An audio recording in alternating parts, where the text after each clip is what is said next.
વહાલા હરિભક્તો, આજના સ્વામીશ્રીના દર્શન. અમારી આ જીગર સ્ટુડિયો ચેનલને લાઈક, શેર અને સબસ્ક્રાઈબ કરવાનું ભૂલતા નહીં. જય સ્વામિનારાયણ.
બાપા, લૌકિક રીતે મારું નામ દિલીપ વિઠ્ઠલભાઈ જોશી છે. અભિનય મારો વ્યવસાય છે. પણ બાપા, જ્યારે જ્યારે આપના દર્શન કરું છું ત્યારે મને એવી પ્રતીતિ થાય છે કે ખરેખર અભિનય સમ્રાટ તો આપ છો બાપા.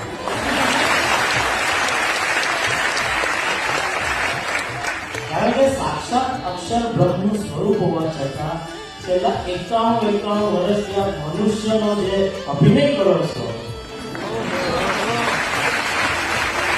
તમને બધાને એવું લાગે છે કે તમે અમારા જેવા મનુષ્ય જ છો, હે? પણ કોઈ ભરમાતા નહીં ભાઈ, આપણા જેવા મનુષ્ય નથી. આ સાક્ષાત અક્ષર બ્રહ્મ છે.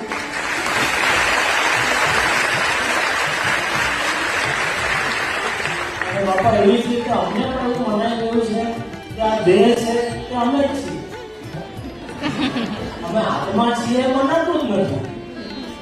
એટલે બાપા, એવી કૃપા કરજો કે અમને જે તમે સૂત્ર પણ આપ્યું છે કે અક્ષરમ અહમ બ્રહ્માસ્મિ, તો બાપા બસ એવા આશીર્વાદ આપો કે આ જન્મે અમે સૌ એકાંતિક ધર્મ સિદ્ધ કરી છેલ્લો જન્મ કરી અને અક્ષરધામમાં બેસી જાય.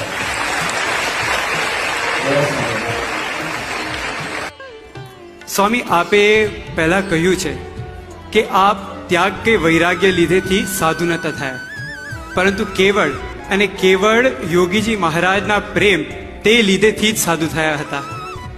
જગતમાં ઘણા લોકો ભેદ કરે છે, પણ યોગી બાપાનો પ્રેમ, એની વિશેષતા શું હતી સ્વામીજી?